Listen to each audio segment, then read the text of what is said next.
One thing that keeps me puzzled, despite having studied finance and economics at the world's best universities, the following question remains unanswered. Why is it that 5,000 units of our currency is worth 1 unit of your currency, where we are the ones with the actual gold reserves? It's quite evident that the aid is in fact not coming from the West to Africa, but from Africa to the Western world. The Western world depends on Africa in every possible way, since alternative resources are scarce out here. So how does the West ensure that the free aid keeps coming? By systematically destabilizing the wealthiest African nations and their systems, and all that backed by huge PR campaigns, leaving the entire world under the impression that Africa is poor and dying and merely surviving on the mercy of the West.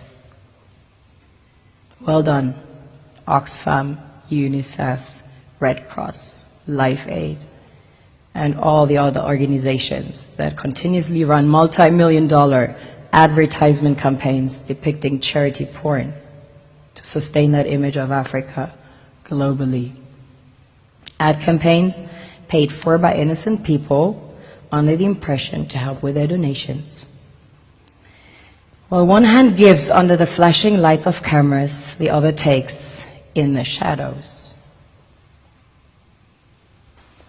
We all know the dollar is worthless, while the euro is merely charged with German intellect and technology, and maybe some Italian pasta. How can one expect donations from nations that have so little? It's super sweet of you to come with your colored paper in exchange for our gold and diamonds. But instead, you should come empty-handed, filled with integrity and honor. We want to share with you our wealth and invite you to share with us. The perception is that a healthy and striving Africa would not disperse its resources as freely and cheaply, which is logical. Of course, it would instead sell its resources at world market prices, which in turn would destabilize and weaken Western economies, established on the post-colonial free meal system.